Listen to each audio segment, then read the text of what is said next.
ଛଅଟି ମଣ୍ଡକୁ ସେ ଧାରଣ କରିଛନ୍ତି। ସାନ କହିଲେ କିଏ ନେ ଅଗ୍ରକୁ ଜଗନ୍ନାଥ ଗଣେଶ ସମସ୍ତଙ୍କ ମଧ୍ୟରେ ଗଣେଶକୁ ପ୍ରଥମେ ପୂଜା କରୁଛନ୍ତି। ମୋ ପୁଅକୁ ପ୍ରଥମେ ପୂଜା କରୁଛନ୍ତି।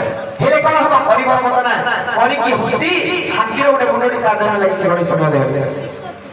ଏଣୁ ପାଳିତ ପୁଅ ଦିଆ ହେଲେ କିଏ ନା ନନ୍ଦେ ଭୂମି ଗୋଟେ ଏ ତାଙ୍କର ବଦନକୁ ଦେଖିଲେ ମତେ ଦୂରରୁ ମଧ୍ୟ ଲୋକ ଫେରି ଯାଉଛନ୍ତି।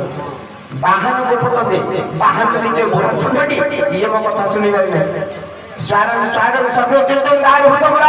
ଶେଷରେ ଆଜି ଏ ସଂସାର ମାଟିରେ ବସି ମାଝି ଏ ଯେତେ ମଢକୁ ଖୋଳୁଛନ୍ତି ମଶାଣିରେ ଏ ମଢର ପାଉଁ ଗୁଡ଼ିକ ବିଭୂତି କରି ଶରୀର ଲେପନ କରି ଚିନ୍ତା କରି ବସିଛି।